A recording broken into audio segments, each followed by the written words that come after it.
Hello friends, welcome back to my YouTube channel the SAP study. हम पढ़ रहे थे राजस्थान की सभ्यताओं के बारे में, जिसमें हम बैराट सभ्यता के बारे में पढ़ रहे थे। तो अब हम बैराट सभ्यता को ही आगे बढ़ाते हैं और पढ़ते हैं इसके बारे में। चलिए शुरू करते हैं।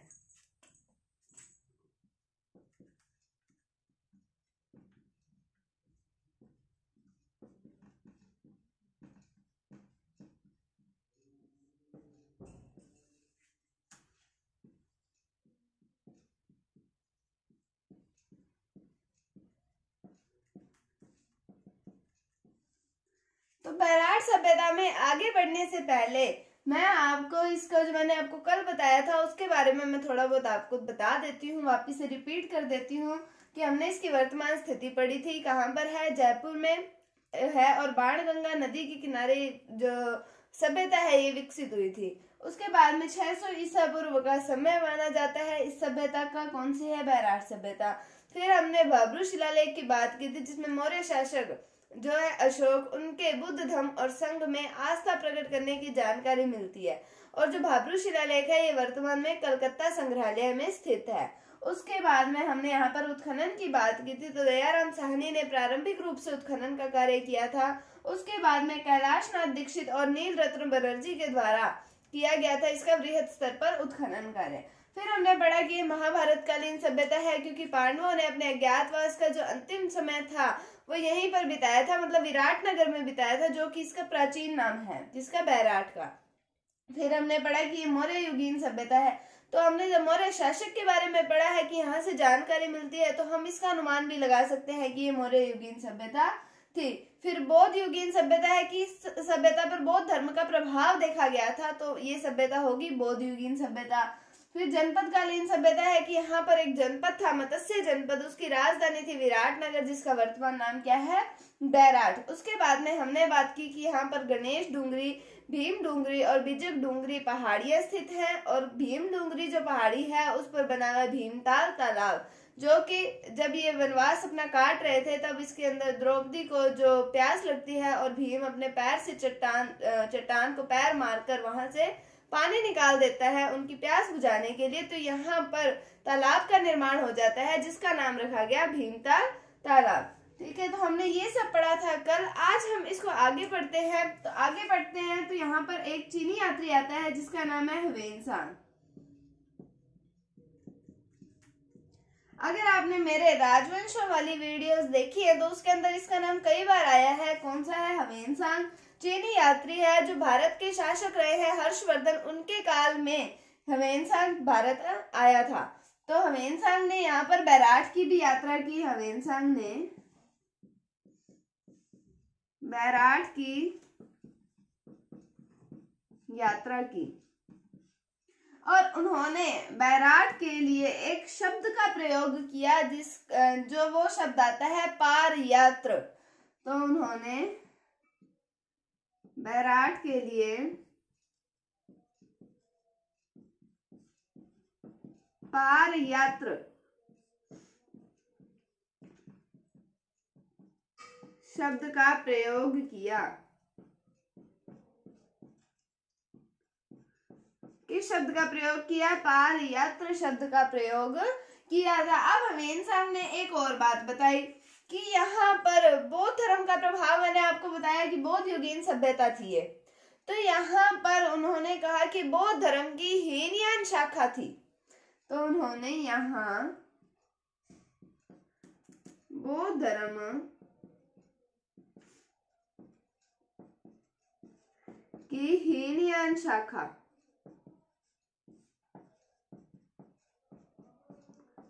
का होना बताया है।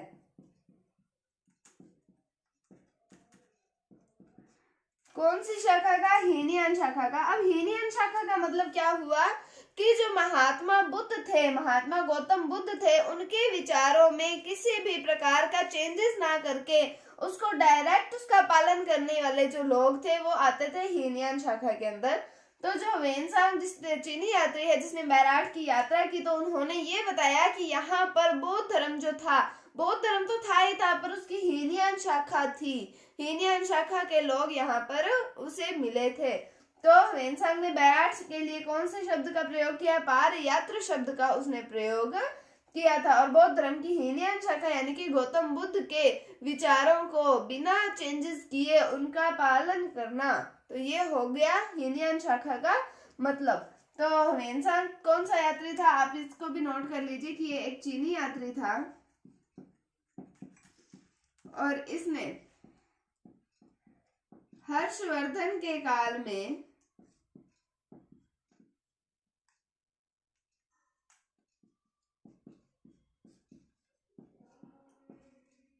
भारत की यात्रा की।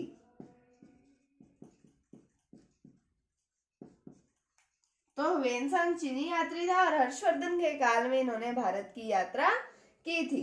अब हम देखते हैं आगे कि हमने यहाँ पर पढ़ा कि यहाँ हमें एक तो भीम डूंगरी, बीजक डूंगरी और गणेश डूंगरी, ये 3 पहाड़ियां पता चली हमें यहाँ से, ठीक है। तो जो बीजक डूंगरी है उसके पास में हमें मिले हैं बौद्ध विहार, बौद्ध स्तूप और एक मथुरा शैली में बनी महात्मा बुद्ध की मूर्ति हमें बीजक डूंगरी से प्राप्त हुई है।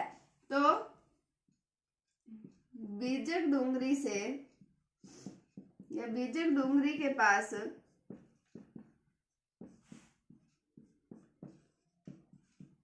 बौद्ध विहार यानी कि जो बौद्ध भिक्षुओं के रहने का जो स्थान होता था उसे कहा जाता था बौद्ध विहार। तो बौद्ध विहार, बौद्ध स्तूप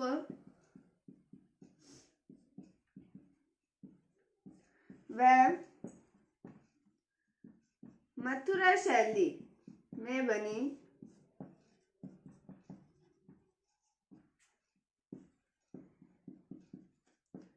महात्मा बुद्ध की मूर्ति प्राप्त हुई है।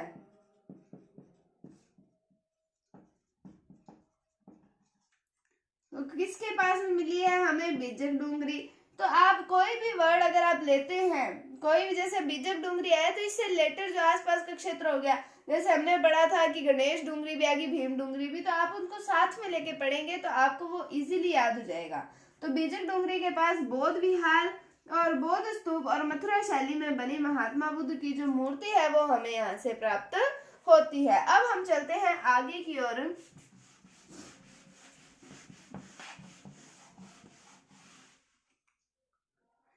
हमें यहाँ से 36 मुद्राएं प्राप्त हुई हैं। 36 मुद्राएं प्राप्त हुई हैं। अब जो 36 मुद्राएं हैं इसके अंदर से 28 मुद्राएं तो है इंडो ग्रीक मुद्राएं। इंडो ग्रीक मुद्राएं और 8 जो अपनों को मुद्राएं प्राप्त हुई हैं तो वो हमें प्राप्त हुई है पंचमार्क सिक्के या पंचमार्क मुद्राएं हमें प्राप्त हुई हैं। अब इंडो ग्रीक मुद्राएं, आजकल देखते हैं कि जो कपड़े आते हैं इंडो वेस्टर्न कपड़े आ गए, तो उस तरीके से वेस्टर्न कपड़े आ गए। इंडो वेस्टर्न हो गया मतलब जो भारत की सभ्यता, भारत की जो ट्रेडिशन है उसको और जो वेस्टर्न ट्रेडिशन है उसको लेके बना दिए कपड़े। अब उसी तरीके से इंडो ग्रीक मुद्राएं, तो इंडो यानी कि इंडिया को लेके और ग्रीक यानी कि ग्रीक को लेके, इनके थोड़े थोड़े ट्रेडिशन को लेके मुद्राओं का निर्माण किया गया होगा।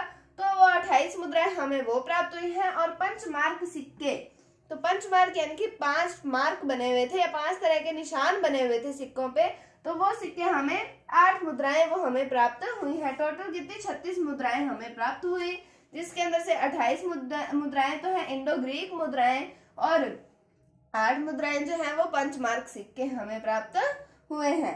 अब हम बात करते हैं कि यहाँ से हमें अलंकृत घड़े के साक्ष्य प्राप्त हुए हैं।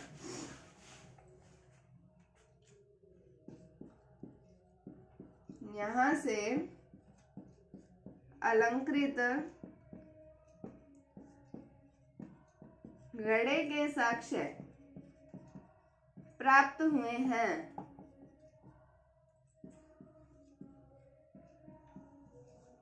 तो अलंकृत वर्ड यानी कि डिजाइन, तो तो डिजाइन बना हुआ था घड़ों पर, तो वो उसके हमें साक्ष्य प्राप्त हुए हैं। हमने अलंकृत वर्ड पहले भी पढ़ा है कालीबंगा सभ्यता के अंदर कि हमें वहां पर अलंकृत ईंटों से बने फर्श प्राप्त हुए हैं। तो आप जब जैसे अपनों ने अलंकृत वर्ड को पकड़ा तो अलंकृत से अपने को कालीबंगा सभ्यता का भी अपनों को एक जो साक्ष्य था वो क्लियर हो गया कि यहाँ पर अलंकृत ईंटों से बने हमें फर्श प्राप्त हुए थे। और बैराट सभ्यता जो है यहाँ पर अलंकृत घड़े के साक्ष्य हमें प्राप्त हुए हैं। उसके बाद में यहाँ पर हम एक और बात करें कि यूनानी शासक आते हैं, यूनानी शासक मिनांडर, और एक हुण शासक आते हैं, हुण शासक आते हैं मिहिरकुल। यूनानी शासक है मिनांडर और हुण शासक आते हैं मिहिरकुल। जो यूनानी शासक मिनांडर और हुण शासक मिहिरकुल के भी सिक्के हमें यहाँ से प्राप्त हुए हैं। इनके सिक्के प्राप्त हुए हैं। एक तो हमने 36 मुद्राएं पढ़ी हैं कि 28 इंडो ग्रीक होगी और 8 जो है वो पंचमार्क होगी। और यहाँ से यूनानी शासक जो है मिनांडर उनके और हुण शासक जो है मिहिरकुल इनके भी सिक्के हमें प्राप्त हुए हैं। हमने पढ़ा यहाँ से अलंकृत घड़े के साक्ष्य एक तो हमें प्राप्त हुए हैं। इससे हमने कालीबंगा सभ्यता की भी चीज पढ़ी कि हमें वहां पर अलंकृत ईंटों से बने फर्श प्राप्त हुए हैं। फिर उसके बाद में हमने यहाँ देखा कि यूनानी शासक जो है मिनांडर और हुण शासक आते हैं मिहिरकुल, इनके भी सिक्के हमें बैराट सभ्यता से प्राप्त हुए हैं। अब माना जाता है कि जो हुण शासक मिहिरकुल जो है उन्होंने इस सभ्यता को नष्ट कर दिया था, ये भी माना जाता है। इसके प्रमाण मिलते हैं हमें यहाँ से कुछ। हुण शासक मिहिरकुल ने इस सभ्यता को